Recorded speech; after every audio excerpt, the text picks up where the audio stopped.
Bonjour, bonjour, vous le verrez peut-être sur cette vidéo, mais c'est toujours pas la grande forme, hein. J'étais vraiment pas bien jeudi.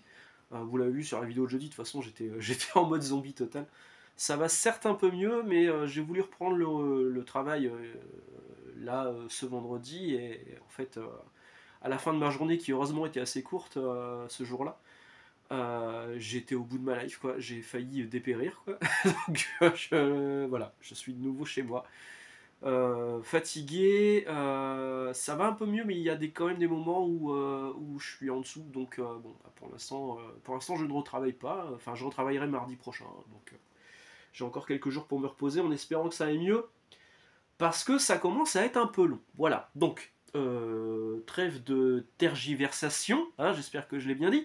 On va parler un petit peu de comics aujourd'hui, on va parler de Delcourt parce que c'était au tour de Thierry Mornay de communiquer sur la stratégie Delcourt 2025 euh, sur deux podcasts différents. D'abord celui de First Print, tout comme après le passage de François Hercouet pour Urban Comics, c'était le tour de Thierry Mornay de Delcourt de passer sous le micro de First Print.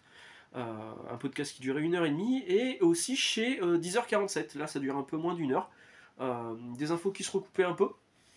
Et je vais remercier déjà JN Lecteur qui m'a fait un résumé de celui de First Print, parce qu'encore une fois, je l'écoute pas, mais celui de ceux de 10h47, j'ai bien écouté.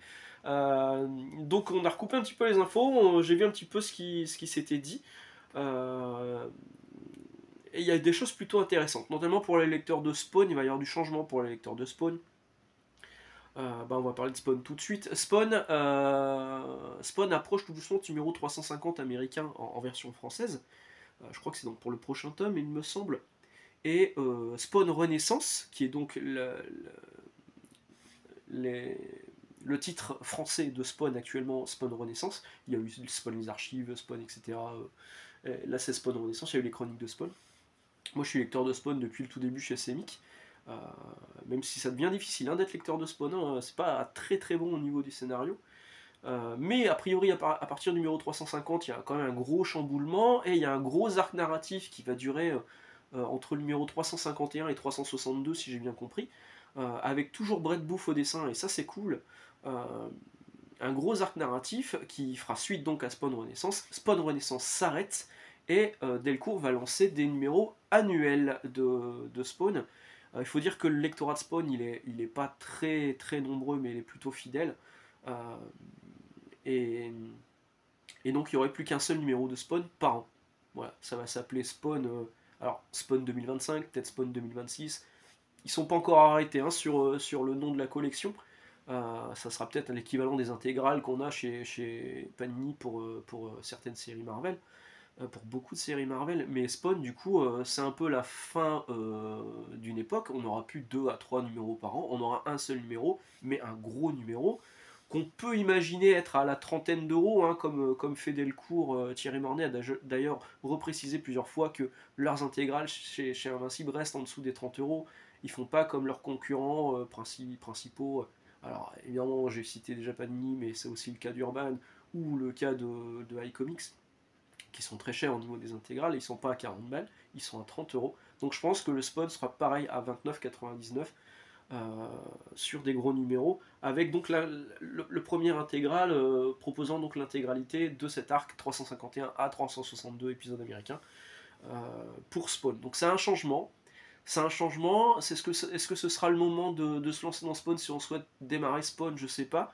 Mais il y aura d'autres titres Spawn qui vont arriver en France. On sait qu'il y a énormément de titres Spawn qui sont sortis aux États-Unis, hein. Il y a une mini-série Violator, on y aura droit en VF, dans un seul numéro. Je crois qu'il y a 6 numéros sur celui-là. Il y aura la mini-série, il y aura la série Rat City, je crois pas que c'est une mini-série.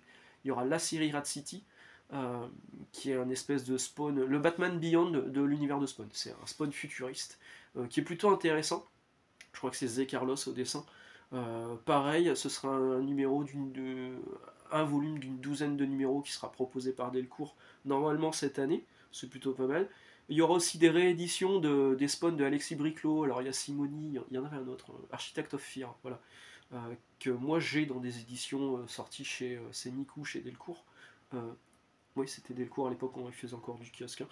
Euh, donc il y a pas mal de projets autour de Spawn, mais tout ne sera pas proposé Euh, je pense peut-être à... Non, bah, je suis pas sûr en fait. Donc, mais il y aura certains titres Spawn qui seront pas proposés en VF. Faut dire qu'il y a trop de titres. Le lectorat a parfois du mal à suivre. Moi, j'ai du mal à suivre. Là, sur les séries régulières. Bon, alors, du coup, Thierry a communiqué sur Spawn Renaissance, mais je suis pas sûr qu'il ait communiqué sur Scorch, King Spawn et Gunslinger Spawn. À voir si ça va prendre le même chemin, à savoir des numéros, des plus gros volumes, mais moins souvent. Bon. C'est certes une mauvaise nouvelle pour ceux qui suivaient Spawn régulièrement, mais c'en est aussi une bonne, parce que c'est pas l'abandon de la série. Et c'est ça qu'il faut retenir. On n'abandonne pas la série, on propose une autre solution, et au final, au lieu d'acheter 2 volumes de 6 numéros à 16-17 euros, 16 euros en général, et c'est pas les plus chers hein, chez Delcourt, euh, eh ben vous aurez un seul numéro à 30 balles avec l'équivalent de 2 volumes que vous aviez avant. Donc finalement c'est pareil. C'est pareil. Voilà, donc il y a aussi d'autres annonces sur des titres de Bendis qui seront réédités chez Delcourt. Euh, Tout le côté un peu enquête policière de Bendis. Torso, Jinx, Goldfish, des titres qui ont déjà eu des éditions chez Semic. Fire, qui est un inédit a priori. Bon, à voir. Il y a aussi de la communication sur Battle Beast. Alors Battle Beast c'était paru, alors pas dans ceux-là, hein, mais c'était paru dans Skybound X, qui était ces anthologies là. D'ailleurs le Rick Grimes que vous avez là, il n'y a toujours pas de VF proposé par Delcourt. Pour l'instant c'est pas possible, donc bah, il y aura pas de, ça restera inédit là-dedans. C'est dommage. C'est dommage. Par contre, Battle Beast, la série arrivera bien en France en 2026, mais il faut dire qu'elle n'est pas encore sortie aux États-Unis, elle sort en avril. Comptez sur moi pour en reparler, j'achèterai les floppies, je pense. Euh, c'est une série qui est annoncée comme 18 numéros d'après Thierry, pour l'instant. Enfin, en fait, ils ont signé vraiment pour 18 numéros, euh, Kirkman et Ryan Otley. Euh, bon, on verra. Moi, ce que j'espère, c'est que donc la partie qui était un peu prélude, euh, qui est déjà éditée dans les Skybound X depuis plus d'un an là, aux États-Unis, sera proposée dans le premier volume proposé par Delcourt l'année prochaine. Bon, on en reparlera d'ici là évidemment. Tech Jacket, qui est donc une série aussi qui est un peu le Iron Man de l'univers de Invincible. euh, avec un, c'est un peu Iron Man mais aussi Green Lantern. Enfin c'est plutôt sympa. Le style il est assez particulier, un mélange un petit peu entre manga et comics, euh, notamment sur sa première partie avec le premier dessinateur, puis avec l'arrivée de Carey Randolph, ça c'est un peu plus dynamique. Enfin, moi j'ai bien aimé Tech Jacket, c'est pas non plus complètement fou. J'ai le premier volume, j'aurais dû vous les sortir, ils sont là. Euh, j'ai le premier volume qui était édité à l'époque par. C'était Betty. C'était pas Betty. Bref, c'est un éditeur qui n'existe plus. Euh, et et les volumes suivants, je les avais achetés chez Delcourt. Donc c'est plutôt sympa, c'est pas non plus hyper indispensable, mais c'est sympa parce que c'est l'univers d'Invincible. Le personnage de Tech Jacket, vous l'avez vu dans The Viltrumitoire, un arc de Invincible. Donc c'est un personnage que vous connaissez déjà. Et vous verrez, c'est plutôt sympa. Donc ça sortira, le deuxième tome sortira en intégrale dans pas longtemps. Il n'y a qu'un seul tome. Je dis une connerie. Donc ce sera un intégral où vous aurez... Enfin, je sais plus. Non, il y aura 2 volumes. Et je crois même que Thierry a dit que le volume 2, ce sera euh, une couverture inédite par un nouveau dessinateur français. À voir. Ultra Mega. J'avais beaucoup aimé Ultra Mega, moi, le tome 1 quand c'est sorti. Je l'avais plutôt bien vendu parce que j'en avais fait un coup de cœur au boulot, etc. Et il n'y avait toujours pas de nouvelles pour le volume 2, alors que ce volume 1, il est sorti quand? Il est sorti en 2022, donc ça fait quand même un petit moment. Bah ça y est, on aura le tome 2. Alors les ventes, d'après Thierry, n'ont pas été complètement folles. Bah je suis déçu parce que vraiment c'est bien. Si vous tombez là-dessus en librairie, allez-y. Hein. Vraiment c'est hyper cool, c'est hyper dynamique. Je lis beaucoup de dynamique en ce moment, je sais pas pourquoi. Euh, c'est vraiment classe avec des kaiju. Enfin c'est vraiment, moi j'aime beaucoup ça. Hein. Vous devriez le lire. Pour moi, vous devriez le lire. Euh, et donc le tome 2 va enfin arriver en VF cette année. Tant mieux. Walking Dead en couleur, alors toujours pas. Toujours pas, la question a été posée. Faut dire qu'aux États-Unis, donc tous les numéros de Walking Dead ressortent en couleur. Euh, mais Kirkman, le scénariste, ne souhaite pas qu'il y ait d'éditions reliées, donc de trade paperback ou d'albums, réunissant ces versions de couleur. Je sais que certains pays européens ont trouvé des solutions avec des coffrets réunissant plusieurs floppies dedans. Un peu comme fait en ce moment Urban Comics avec The One Hand and Six Finger, où vous avez des floppies, il y en aura 6 et il y a un coffret pour réunir les 6. J'espérais que cette solution soit adoptée, mais c'est pour l'instant toujours pas possible, donc toujours pas de Walking Dead en couleur. Euh, la question a été posée sur Editis aussi, vous savez, le rachat de Delcourt il n'y a pas longtemps. Bon, Thierry a rassuré tout le monde, ça changera rien pour le lecteur, ça changera pour l'instant pas grand chose pour les gens qui travaillent chez Delcourt, les locaux restent les mêmes, les gens restent les mêmes, donc a priori, tant que Guy Delcourt reste à la tête du bateau, il ne devrait pas y avoir de changement. Les petites distilleries aussi arriveront en force chez Delcourt. Alors on a Edenwood de Tony Daniel qui arrive ce mois-ci, mais il y aura aussi Free Agents de Kurt Busiek, et d'autres titres qui seront édités par la suite, voilà, on verra. Et on a posé la question aussi, je crois que c'est chez First Print qu'ils ont posé la question. Il n'y aura pas de version comics de poche chez Delcourt, c'est pas le genre de la maison, et surtout les comics de poche chez Panini et chez Urban, c'est pour répondre aussi à une demande du lectorat pour payer moins cher ces comics, avoir des prix plus accessibles. Or, Delcourt, c'est pas les plus chers. Donc, il n'y a pas tellement de raison de le faire, d'autant que, et c'est tout à l'honneur de Thierry aussi, eux, ils se limitent à une quarantaine de titres par an. Et quand on connaît Panini, c'est une quarantaine de titres par mois, parfois par semaine. Et donc ils préfèrent privilégier des récits complets ou des séries courtes, euh, bref, des récits qui se tiennent plutôt que des séries au long cours. Alors c'est le cas de Spawn, vous allez me dire, mais travailler sur la qualité d'édition et tout en laissant un prix qui est assez abordable. Donc c'est tout à l'honneur de Delcourt, ça fait des années qu'ils travaillent comme ça et ça leur réussit plutôt bien. Alors là, Thierry expliquait que l'année 2024, ça n'a pas été une année de progression, mais ça n'a pas été non plus une année de grosse régression comme ont pu connaître certains autres éditeurs sur le marché. Mais, euh, mais voilà, donc faut pas non plus crier victoire tout de suite, mais on voit qu'il va y avoir quelques changements chez Delcourt, notamment sur la gamme Spawn, mais a priori c'est pour le bien de tout le monde. Tant mieux. Tant mieux, tant mieux. Alors du changement, il y en aura un tout petit peu chez Delcourt, mais il y en aura un gros chez iComics. Mais tous les gens qui l'ont croisé ces derniers mois le savent, Sullivan était sur le départ. Depuis le rachat avec Hachette, c'était pas la folie. Il y a eu des gens dans son équipe qui sont déjà partis.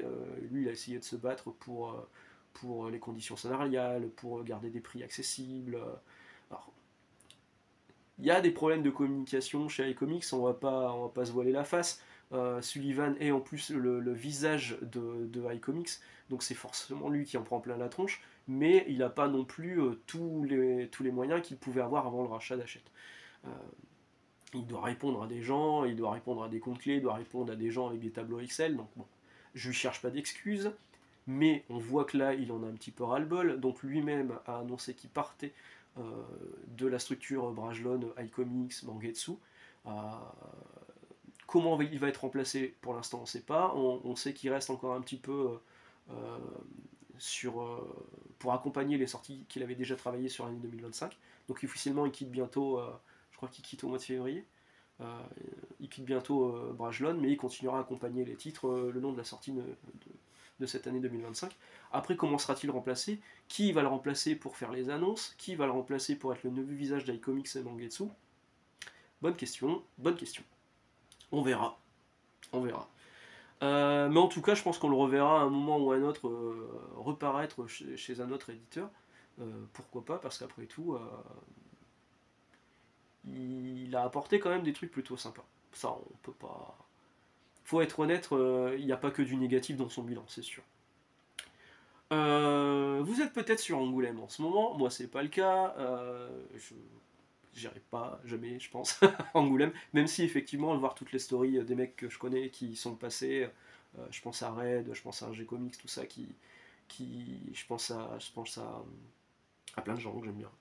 Euh, Mister No, Julien, donc voilà, tout le monde est là-bas, tout le monde s'amuse, tant mieux, c'est cool, mais moi c'est pas pour moi.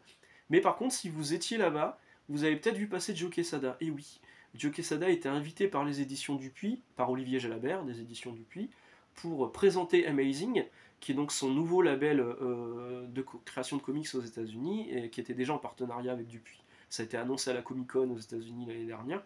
Là, ça se concrétise enfin en VF. J'ose espérer que quand les premiers titres sont vraiment annoncés et sortiront, il y aura une tournée de dédicace avec Quesada, et ça, ce serait vraiment cool, qui passe un peu partout, chez les gens du CSA, voilà, ça serait vraiment classe. En tout cas, Quesada était à Angoulême, il y a une séance de dédicace qui se faisait là le samedi. Euh, et il y avait plein d'autres gens, hein, John Romita Jr., Laurent Lefebvre, enfin il y a plein de gens plutôt cool à Angoulême. Mais voilà, donc il y a un nouvel éditeur qui se lance dans le monde du comics, c'est Dupuis, et c'est quand même tenu par pas n'importe qui, mais par Olivier Jalabert qui connaît un petit peu son travail, parce qu'il avait déjà tenu le label comics chez Glénat. Et bon, quand il est parti, ça a mis fin au label comics chez Glénat. Mais voilà, donc Dupuis arrive dans le truc, et c'est quand même un gros acteur, Dupuis. On verra comment seront proposés et à quel prix seront proposés les premiers titres du label Amazing euh, chez Dupuis. Voilà, voilà. Pas grand chose de plus à vous dire cette semaine. Peut-être vous parler des sorties rapidos. Alors, étant donné que je n'ai pas travaillé, j'ai pas pu avoir entre les mains Enfin, j'ai travaillé une demi-journée quoi. Le Fantastic Four Deluxe, je l'ai juste vu passer rapidos. Donc il y a le Fantastic Four en Deluxe qui est sorti de Ryan North, qui a priori est pas mauvais, donc on verra. Moi j'attends de le lire hein, avant d'en parler plus longuement. Chez Delcourt, il y a Hellboy BPRD tome 9. Il y a Elverine chez Marvel, donc le mélange de Ghost Rider et Wolverine. Tout un programme. Shadowland en Deluxe, bon j'en ai parlé jeudi. Bon, vous savez ce que j'en pense. En tout cas ça se confirme, il n'y a pas les épisodes qui font le lien entre Brubaker et le début de Shadowland. Donc il manque des épisodes pour tout bien comprendre Shadowland. C'est une connerie. C'est une connerie. Quitte à avoir réédité ce Deluxe, pourquoi ne pas avoir mis ces épisodes? Si vous n'achetez que Daredevil en Deluxe, et que vous arrêtez au run de Brubaker, et que vous prenez Shadowland, il y a un manque entre les deux. Encore une fois, une explication, une publication qu'on a du mal à comprendre de la part de Panini. Euh, on a Venom et Carnage, voilà, un 100% Marvel qui s'appelle Venom et Carnage, avec des épisodes de Venom et des épisodes de Carnage dedans. Si vous lisez les épisodes de Venom de Halloween, bah, il va falloir lire ce truc parce que c'est la suite en fait. C'est un crossover entre les deux, qui s'appelle Symbiosis Necrosis, je crois, un truc comme ça. Et donc il y a un épisode de Venom, un épisode de Carnage, un épisode de Venom, un épisode de Carnage.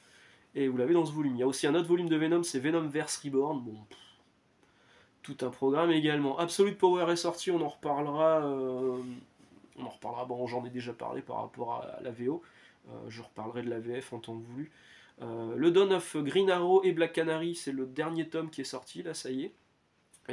Chez Vestron, on a eu Power Rangers Archives, c'est chez Vestron. Ouais, Vestron. Power Rangers Archives. Les années Marvel. Bon, les cinémas Marvel, ils ont eu tout.